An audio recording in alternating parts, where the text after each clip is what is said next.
a nossa conferência da juventude, a nossa conferência da mocidade, conferência Atitude, continua nesta manhã. Eu queria chamar o colega pastor Davi Merck Júnior, que tem estado conosco esses dias.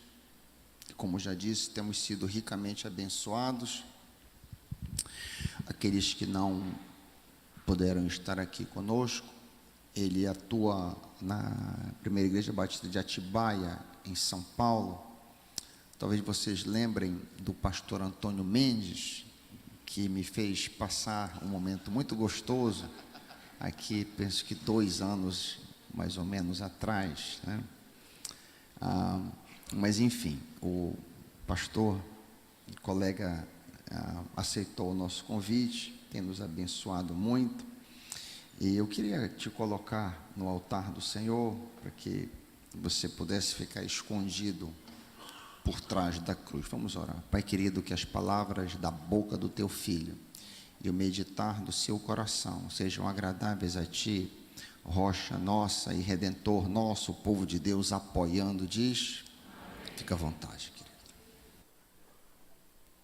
Obrigado, pastor Heiker. Bom dia, queridos. Eu trago um grande abraço do pastor Mendes. Ele tem muito carinho por essa igreja, pelo tempo que ele passou aqui. E também trago um abraço dos meus pais, que estão ansiosos para estar aqui com os irmãos daqui 3 semanas. 3 semanas, está chegando rápido. São eles que estão cuidando dos nossos filhos hoje. Apresentamos no primeiro dia, minha esposa está aqui comigo, por favor, Adriana, fique em pé. Somos casados há 13 anos, temos 3 filhos, uma filha e 2 filhos, 9, 8 e 3 aninhos de idade. E trazem muita alegria para nós. Nesses dias temos estudado, homem e mulher, Deus os criou. O que significa os gêneros criados por Deus à luz da palavra de Deus? Nós vimos como Deus, pela sua boa palavra, pegou o caos e transformou e criou o mundo, o universo como nós conhecemos. Tudo muito bom, perfeito, criado pela sua palavra. Porém o pecado entrou no mundo, o homem virou as costas para Deus, quis abraçar e conquistar rebeldemente a sua própria autonomia pessoal. Eu faço o que eu quero, eu vou definir o que é bom. E o mundo e a humanidade caiu no caos outra vez. Mas as grandes notícias é que Deus enviou o seu Filho Jesus para nos resgatar do pecado e para nos, através da sua morte e ressurreição, oferecer a todos que creem nele uma nova vida. Sermos filhos de Deus, uma nova identidade. E como que essa nova identidade afeta então os nossos gêneros? O que significa ser homem e mulher? Vemos que hoje em dia é complicado. Algum tempo atrás chegou um casal para conversar comigo, com minha esposa, e a reclamação é o seguinte: eu já disse que não era para comer bolo durante a semana. E a gente ficou coçando a cabeça, tá, como que é o problema? Não, é que é o seguinte: o pai estava falando, olha, nós temos o filho pequeno e não adianta, eu falo que nós precisamos cuidar da alimentação dele e que ele não pode comer bolo durante a semana, é só no fim de semana. E a criança talvez tinha 3 anos de idade. E a mãe falando, não, mas sabe o que é? Eu já prometi que ele poderia quando voltasse da escola, não sei. Não, mas você é insubmissa, você tem que me obedecer. Mas querido, é uma criança, é um bolo por vez. E a briga ali na nossa frente, a gente só assistindo, né, como se fosse uma partida de tênis, né, o vai e volta, e tentando, o que acontecer? Um pai exigente, demais perfeccionista, uma mãe permissiva, ele falando dela como preguiçosa, ela acusando ele de perfeccionista, e o casamento a ponto de desabar. Nós vemos uma realidade, é comum, homens que jogam toda a responsabilidade da casa em cima de sua esposa. Esposas que ficam acusando e cutucando os maridos, e não adianta o que ele faz, não, assim não dá, não, está errado, olha, eu já sei, já sempre foi assim. Por isso abra sua Bíblia em 1 Pedro capítulo 3. Nós olhamos para alguns textos do Velho Testamento nesses dias, agora nós vamos para o Novo Testamento, e em 1 Pedro 3 nós vemos o contexto da igreja de Cristo, peregrinando pela terra, vivendo como estrangeiros nesse mundo. E como que a gente deve viver? Porque a realidade é que viver como seguidores de Jesus nesta terra é complicado. E muitas vezes nós sofremos. Então Pedro trabalha bastante. Como nós temos a liberdade de nos submeter e como estrangeiros livres por Cristo, testemunhar da nossa fé através da submissão, mesmo a submissão injusta. No final do capítulo 2, a partir do versículo 18, ele fala para servos, como se sujeitarem aos seus senhores. Depois ele dá o exemplo de Cristo, nós vamos ler isso mais para frente. Mas a partir do capítulo 3, nos versículos 1 a 6, Pedro foca mais na esposa, trabalhando o que significa ser uma esposa piedosa. E ele vai trabalhar 6 versículos só falando para as mulheres, de como ela deve viver, de certa forma, como os servos e outros que ele falou no capítulo 2, que se submeterem, sujeitarem às autoridades, no caso o marido, mas mesmo quando são maus ou incrédulos. Ele está falando de mostrar uma vida que ganha estas pessoas através do caráter de Cristo, submissão e humildade. Mas no versículo 7, Pedro vai também aproveitar um versículo só para falar para os homens. Também o que significa sujeição a Deus e como viver o seu papel dentro do casamento. Já de cara, nós homens já ficamos felizes, porque são 6 versículos para as mulheres e só um para nós, né? Amém? Não, peraí. Nós vamos ver que esse um versículo já vale por mais do que 6, né? É bem pesado. E ele vai dar uma exortação para nós. E isso vale para todos aqui na igreja. Seja jovens, adolescentes, sejam adultos, nós precisamos aprender qual que é o papel que nós temos agora em Cristo Jesus no nosso lar, como homens e mulheres de Deus. Então vamos olhar primeiro para a exortação às mulheres, ok? São os primeiros 6 versículos, vamos pegar em blocos de 2, são 3 lições para as mulheres e depois 3 lições para os homens. A primeira lição: a conduta submissa é uma arma poderosa. A conduta submissa é uma arma poderosa. Acompanhe na sua Bíblia, 1 Pedro 3, versículos 1 e 2. Mulheres, do mesmo modo, cada uma de vós seja submissa ao marido, para que também, se alguns deles não obedecem à palavra, sejam ganhos sem palavra alguma pela conduta de sua mulher, ao observarem vossa conduta pura em temor. A primeira parte aqui talvez seja a mais difícil. Deus deu papéis diferentes. Ele colocou a mulher para ser submissa ao seu marido. Isso quer dizer que quem é o responsável final para a família é o homem. Isso é para a proteção da esposa, e não significa, como nós vamos ver mais para frente, que ela é menos importante. Muito pelo contrário. Mas é uma atitude aqui de submissão, de deixar o marido tomar a frente, de aceitar as suas decisões, de não ficar questionando, mas respeitá-lo e aceitar o direcionamento que ele der. Não é quando você está com as suas amigas, só reclamando, que às vezes a maior diversão no trabalho ou com as amigas é ficar reclamando do marido. Ah, meu marido é assim, meu marido é assim. Eu lembro quando minha esposa, ela trabalhava como professora, na sala dos professores, as mulheres todas tinham, era tomar um cafezinho e falar mal do marido. E aí chegava na vez dela, ela não tinha nada o que falar. Não, mentira, né? Ela era muito graciosa. Mas a ideia de que não é uma submissão de coração, de não ficar espalhando, de ficar expondo o marido numa insistência chata, faladeira insuportável. Provérbios diz que há esposas que são como uma goteira constante. O marido começa a ficar louco. Agora, até que ponto vai essa submissão? Até onde significa isso? Essa submissão é no Senhor, debaixo de Deus. É submissão ao seu próprio marido, não é submissão a outros homens.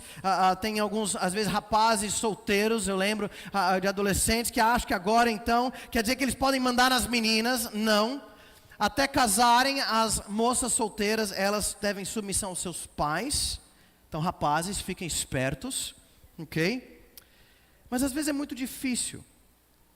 O contexto que ele está falando aqui é que, às vezes, a esposa, e muitas vezes, talvez a maioria das vezes, a esposa está lidando com um marido que é injusto, é incompreensível.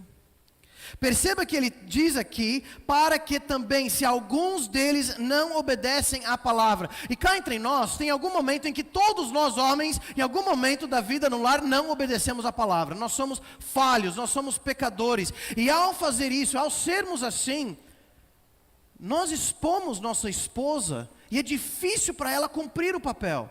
Mas esse texto está dizendo para você, esposas, que mesmo assim o seu comportamento diante disso, o que eu faço?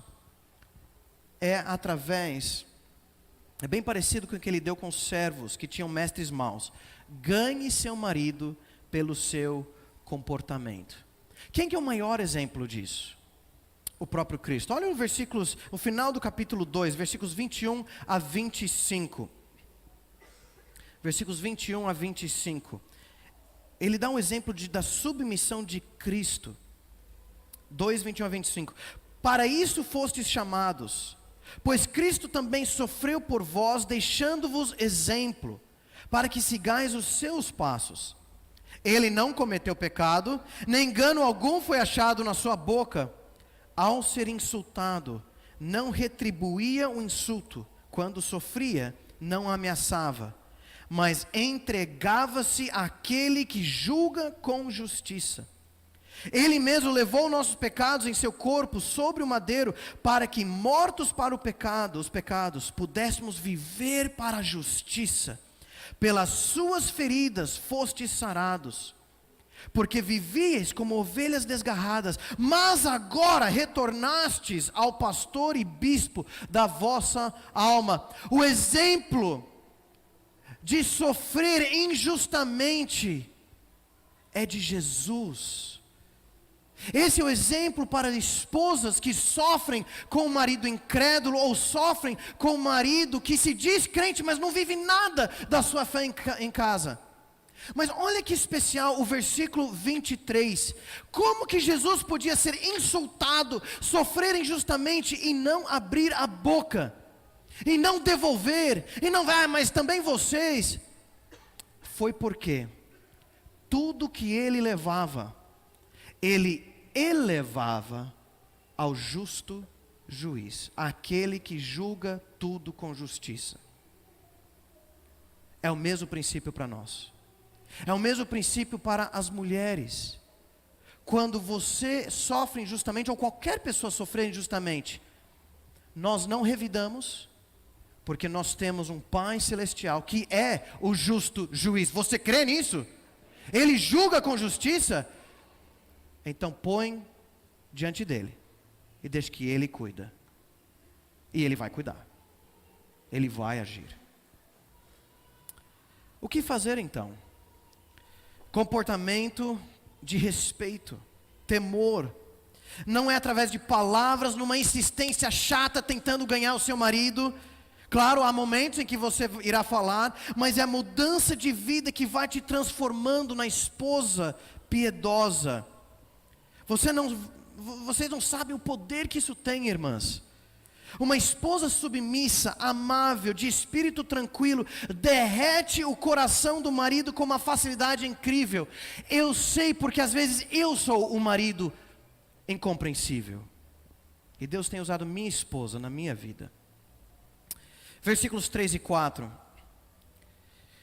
A beleza interior é valiosíssima para Deus. A segunda lição. A beleza interior é valiosíssima para Deus. Versículos 3 e 4 diz assim: o que vos torna belas não deve ser o enfeite exterior, como as tranças dos cabelos, as joias de ouro ou o luxo dos vestidos, mas sim o íntimo do coração, com espírito gentil e tranquilo, que não perece e tem muito valor diante de Deus. Hoje em dia há preocupação muito grande entre as mulheres de preservar a sua beleza. Maquiagem, penteado, tingir o cabelo, cirurgia plástica, botox. O Brasil é um dos países talvez que mais investe na cosmética. É o terceiro maior mercado de cosméticos do mundo. Movimento, alguns anos atrás, 30 bilhões de reais por ano. Só que não adianta. Né? Eu falo para minha esposa que adianta, mas não adianta. Nós vamos envelhecendo, as mulheres vão envelhecendo. Claro que é importante cuidar da sua aparência e ficar bem arrumada. Existem algumas igrejas que pegam esse texto e levam para um extremo que não está dizendo, e falam, não, está vendo? Mulher não pode arrumar o cabelo, não pode se vestir bem, não pode cortar o cabelo, não pode fazer nada disso. Não é isso que está dizendo. O princípio aqui é que não devem ser estas coisas que te fazem bela. Queridas, o seu valor não está no seu exterior. O seu valor não é daquilo que o mundo, que as pessoas, que aqui os irmãos da igreja vejam. O seu valor é que você é co-herdeira da graça da vida por causa de Cristo Jesus. Você também foi criada à imagem e semelhança de Deus. Deus quer ver o mesmo interesse pela sua beleza interior. Por quê? Porque essa beleza que é de extremo valor, Ele diz que é caro, é precioso para Deus, para o seu Pai Celestial. Deus vê o seu caráter, sua confiança nele, seu espírito gentil e tranquilo, e Ele se agrada. Deus vê o seu caráter. Deus vê essa beleza que não perece, mas cresce e dura para a eternidade. Ela vai brilhando cada vez mais e todos conseguem ver. Vocês já viram algumas senhoras, já de idade bem avançada, a beleza física já se desgastou, mas tem uma beleza ali, tem um sorriso, tem um brilho no olhar, que fazem delas as joias mais preciosas da igreja. Não é verdade? Não é verdade? Tem outras que parece que foram, como meu pai diz, batizados em suco de limão, né? E foi assim, ficando cada vez mais amargo e azedo. O valor está naquilo, o dia de noiva do coração. Como que você investe nisso? A opinião de Deus sobre a sua beleza é importante para você? Deve ser o mais importante. Você está fazendo o tratamento de beleza do seu coração? Está se arrumando por dentro? Reunindo com outras mulheres mais experientes para estudar a palavra, orar juntos? Estudando a palavra por conta, conhecendo mais a Deus, orando, falando com Ele? Você é filha de Deus e Ele quer formar em você uma beleza que vai durar para sempre.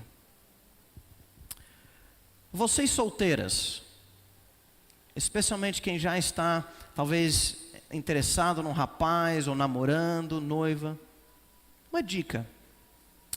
Esse rapaz, ele está mais interessado na sua beleza física ou a beleza do seu coração?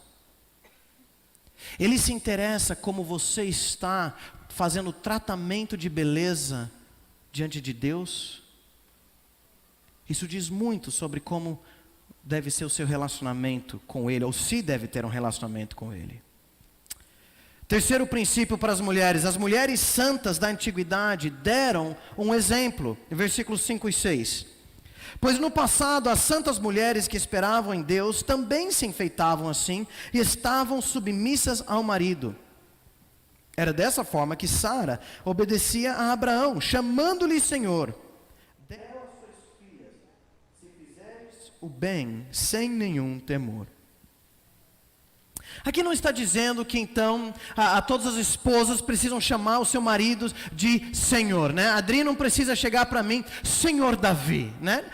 Nem gostaria disso.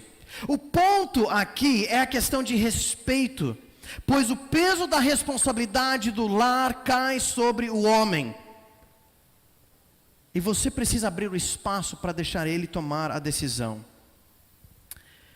E o grande encorajamento aqui é que vocês, irmãs, estão numa longa linhagem de mulheres santas. Um verdadeiro legado das filhas de Deus. Eu penso no exemplo da minha mãe. Os irmãos vão conhecê-la daqui a algumas semanas. Eu acho que eu nunca ouvi ela erguer a voz. Certamente eu nunca a vi desrespeitando o meu pai. Sempre confiando em Deus, servindo, e olha, ela já passou por situações extremamente difíceis. Eu já vi minha mãe chorar, eu já fiz a minha mãe chorar. Mas uma mulher de Deus, buscando na graça, dependendo da graça dele, dia após dia, é uma das mulheres mais bonitas que eu conheço, por causa do coração e da piedade que Jesus formou no seu caráter. Última coisa, no final do versículo 6, diz assim: se fizerdes o bem sem nenhum temor. E é interessante que ele fala de temor, ou talvez de temer intimidação.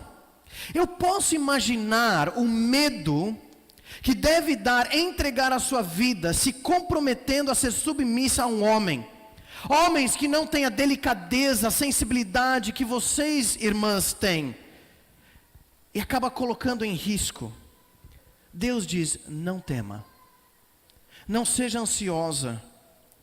A sua submissão e atitudes não são uma arma em suas mãos, mas uma arma nas mãos de Deus. Não temas. Vocês são preciosas para Deus. Deus sabe quando vocês sofrem. Busque a Ele. Valorize o que Ele valoriza. Não temas, Ele vai cuidar de vocês. Viva o que é ser mulher dentro de casa, com o poder que Deus usa, da santidade, da piedade, do espírito tranquilo, e veja como Deus transforma o seu lar. Bom, como eu disse, são 6 versículos para as mulheres, e só um para os homens. Mas quando ele começa a falar para os homens, com um versículo a gente quer falar, não, está vendo, é só uma nota de rodapé. O mais importante é para as mulheres, é isso mesmo, é isso mesmo. Só que não. Quando ele fala para nós homens, 3 lições também em um versículo só, eu acho que eu preferia que fosse trocado. Porque esse versículo, como eu já disse, vale pelos 6. Vamos ler o versículo e depois nós vamos olhar as partes dele.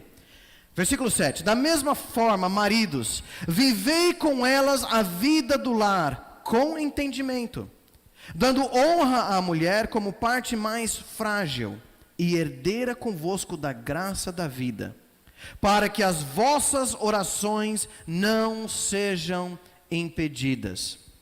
O que significa então ser um homem de Deus em casa, um homem de Deus no casamento? Em primeiro lugar, significa conviver com sua esposa com entendimento, como vaso mais frágil. Queridos, o homem tem a tendência de sair para viver a sua vida independente de tudo e todos e até a despeito do lar. Sair com amigos, trabalho, para o futebol, viagens e deixa a esposa para cuidar de tudo lá em casa. Até o ano passado eu passei 4 anos como diretor de uma missão que começou lá na igreja chamado Pregue a Palavra. E que oferece treinamento gratuito para pastores ao redor do Brasil e outros países. E enquanto estava isso, ano passado, né, eu contei que eu viajei 10 vezes. A minha esposa contou bem mais do que isso, né? Mas era quase todo mês, praticamente todo mês viajando. E com 3 filhos pequenos em casa. No ano retrasado, uma dessas viagens, nós estávamos numa situação um pouco crítica em casa. Um dos nossos parentes precisava de uma ajuda muito grande, tanto que a nossa família mudou para a casa de um dos nossos familiares para ajudar na situação lá. E nessa época surgiu a necessidade de fazer uma viagem que seria talvez mais de 10 dias, eu acho. E a gente combinou, ia ser um pouco puxado, mas eu conversei com minha esposa, não, vai dar tudo certo. Dá para levar? Não, vamos lá, vai dar tudo certo. E eu fui, era para os Estados Unidos. Justamente no dia que eu aterrissei, consegui finalmente acessar a internet, vi que tudo lá em casa havia desabado. Problemas graves, problemas com as crianças, problemas na situação dos familiares, problemas com outros, e a minha esposa estava no limite. Mas agora era tarde. Seguimos a viagem. Mas quando eu voltei, depois dessa viagem que também quase nada deu certo, eu tive que reconhecer que eu havia exposto a minha esposa numa situação que eu não deveria ter colocado ela.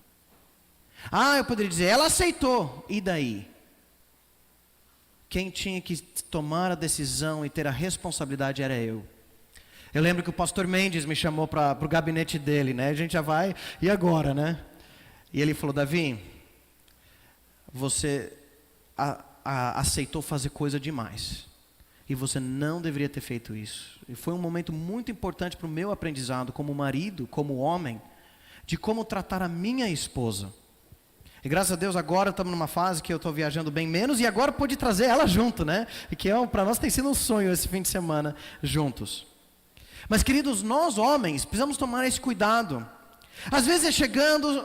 televisão, despreocupado com as tarefas de casa, com a educação dos filhos, utilizando até sua esposa para os seus prazeres e como uma conveniência. Mas o texto chama ela de vaso frágil. As mulheres são mais frágeis fisicamente.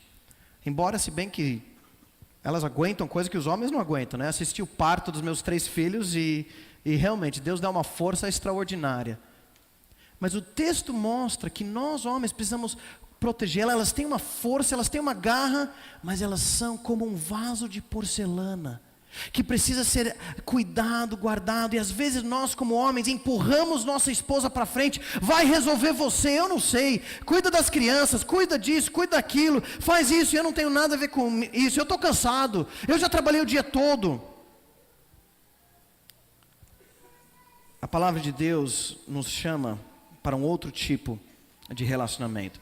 Quando eu era adolescente, especialmente antes de casar, eu gostava muito de escalada. Pode passar outra imagem, por favor. Escalada em pedra, né? De colocar e ir subindo as rochas com uma corda de segurança. E quando a gente escala, você usa uma corda especial que se chama uma corda dinâmica. Uma corda de escalada, que quando você cai, você errou numa garra, você cai para trás e cai na corda, e a corda é um pouco elástica, e ele quebra a sua queda, para você não levar um tranco e quebrar suas costas. E essa corda não é desse tamanho, mais grosso, mas não ia caber na mala. Eu trouxe uma cordelete, um pequenininho. Ela é feita de uma forma muito especial, que eu acho que ilustra muito bem nossos papéis no casamento, como homem e mulher. Ela tem 2 partes. A parte de dentro chama-se a alma da corda. Ela é a parte mais elástica, Ela é a parte que sustenta, que segura, mas ela também é mais frágil. É ela que leva muito segura muito do peso, mas ela é como se fosse uma seda. Só que o problema é o seguinte: ela não consegue resistir bem. Qualquer pedacinho de pedra ou de areia que entra, chega nela, rasga ela com facilidade. Então tem uma outra parte, que nós chamamos a capa. Essa parte azul que você vê, a parte de fora da corda. E a capa, ele é mais bruto. Ele não tem tanta flexibilidade, mas ele fecha bem em um escudo para a alma da corda. O papel dele é que se vai molhar, se vai sujar, se vai cair na lama, se vai arrastar na areia, se alguém vai pisar na corda, o que é pisado é ele. E ele não permite que nada entre para dentro da corda para começar a rasgar. Homens, esse é o nosso papel. É conviver a vida do lar com entendimento. Diz o texto, não falando, não, coisas de casa da minha esposa, eu não tenho nada a ver com isso. Não, é conviver, entendendo que nosso papel é protegê-la. Proteger do quê? São muitas situações. Eu lembro quando criança que meu pai não deixava a minha mãe levar o carro no mecânico sozinho. Era um exemplo disso. Por quê? Porque ali na mecânica seria um ambiente só de homens e ela seria difícil para ela. Então, se tinha que cuidar do carro, era ele que levava. As situações da família. Às vezes a esposa está tentando fazer um malabarismo com tantas responsabilidades e a gente está nem aí. Ah, não, se vira. Quando às vezes o marido precisa dizer, não, querida, eu acho que está na hora de você reduzir o tempo do seu trabalho, para poder dar mais atenção para as crianças. Ah, mas e nossas finanças? Não, isso é problema meu. O sustento da casa é minha responsabilidade.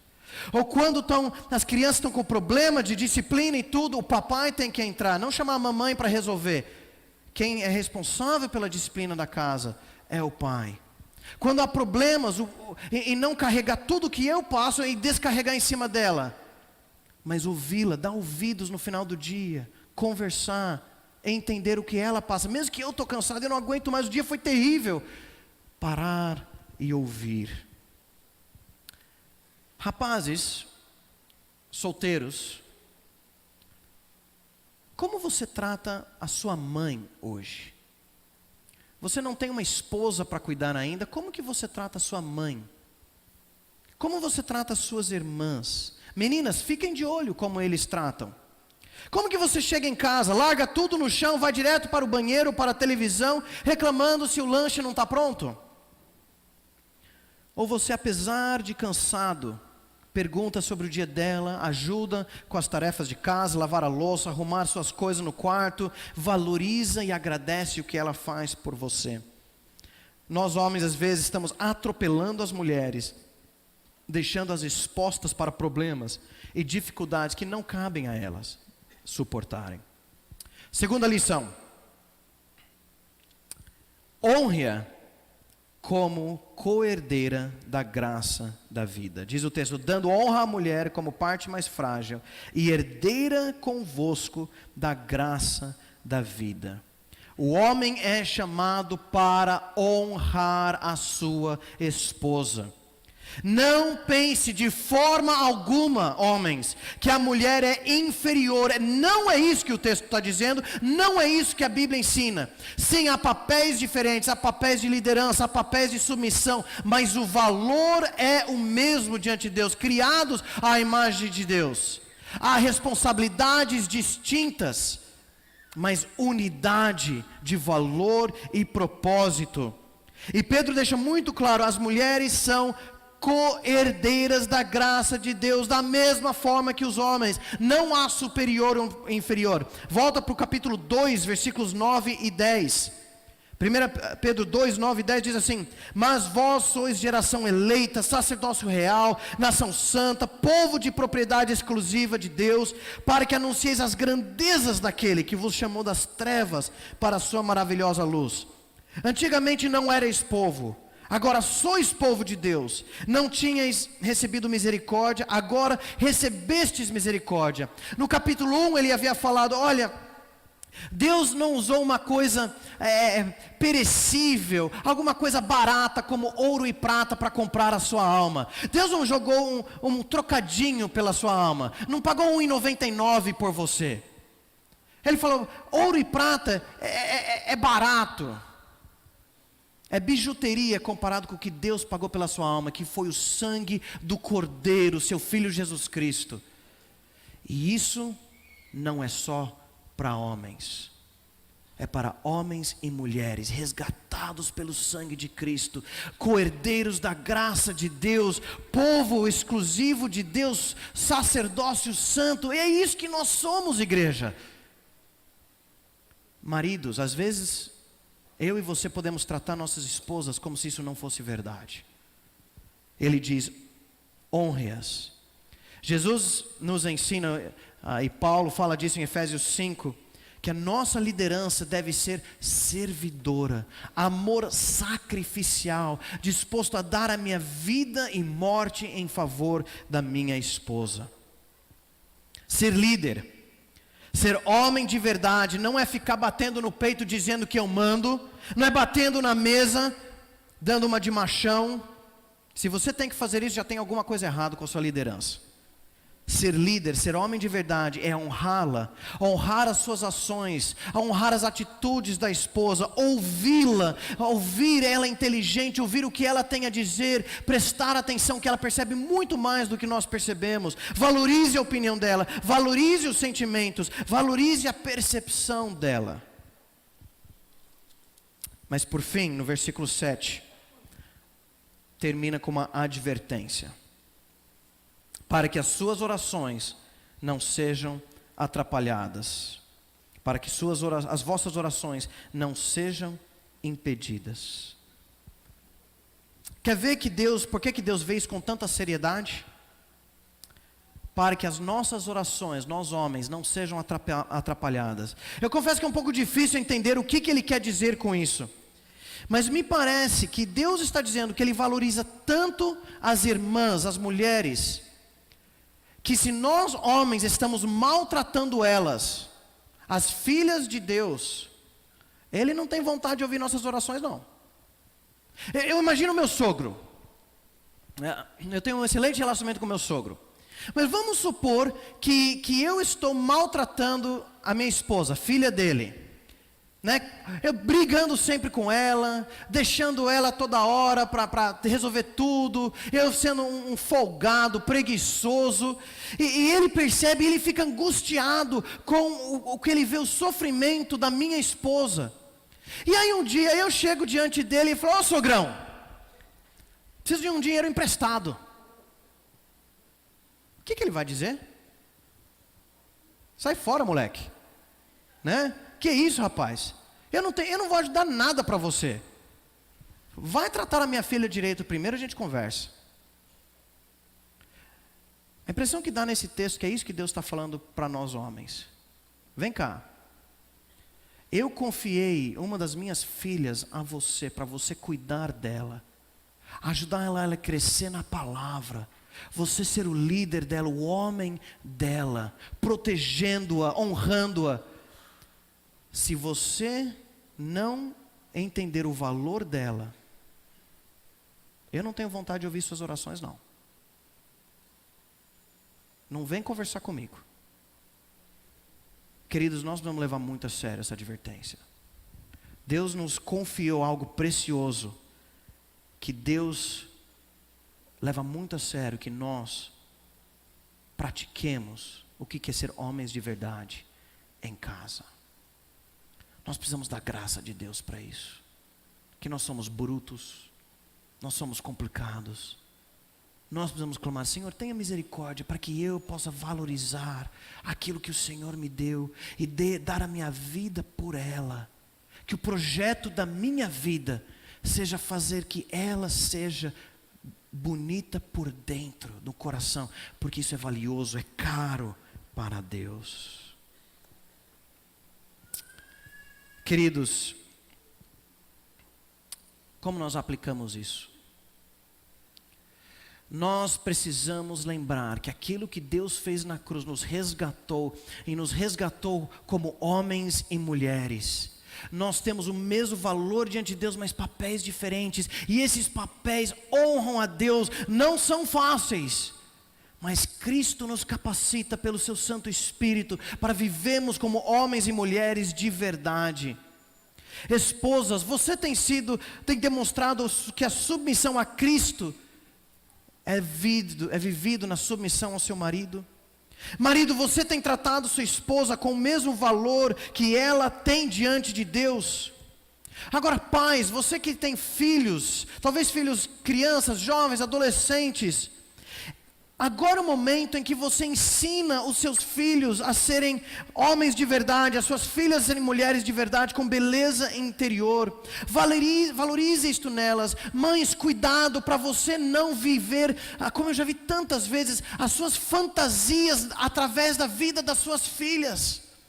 Pais, cuidado para você não viver os seus sonhos de carreira através dos seus filhos. O mais importante, embora é importante, claro, a faculdade, a carreira, mas o mais importante é como eles estão crescendo em Cristo para se tornarem homens de Deus, mulheres de Deus. Nós ensinamos nossos filhos a dirigir. Eles tiram a carteira provisória, e o pai ali do lado, querendo que tivesse um freio ali do seu lado do carro, tentando guiar o seu filho. É o seu momento, ajudando ele a conhecer as estradas da vida, para que ele seja motorista do carro da sua vida, como homem, como mulher de Deus. Ensine-o hoje o que significa isso. Mostre em casa. Ensine os seus filhos a serem cavalheiros, como tratarem as moças, como tratar a mamãe, ajudando em casa, não deixando a mulherada fazer tudo em volta da casa, cuidando das suas filhas com decência, não seguindo, que elas não seguem nas suas vestimentas a onda do mundo, que transforma o corpo dela num objeto.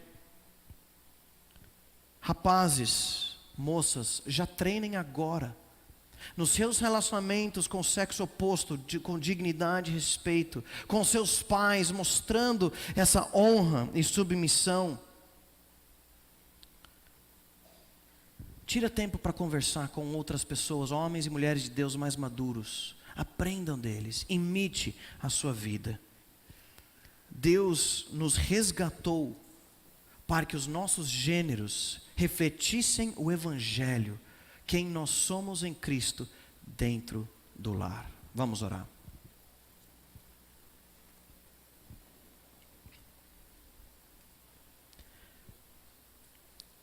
Senhor, nossa sociedade tem descartado há muito tempo as verdades desta passagem.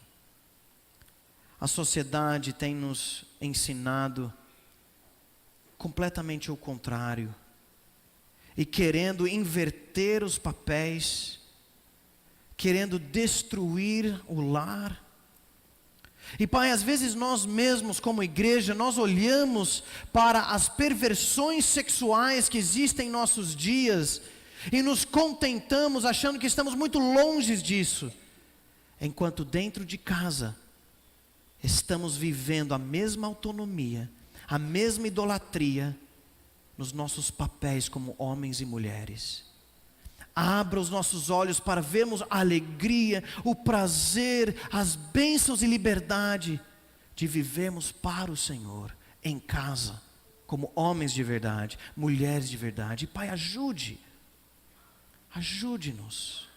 Ajude aqueles que estão já em relacionamentos, em casamentos distantes do Teu padrão, e que confiamos em Ti, pedindo que o Senhor transforme nossas vidas, nossos lares, e aqueles que ainda estão se preparando para casar, que eles já se preparem dentro dos Teus caminhos.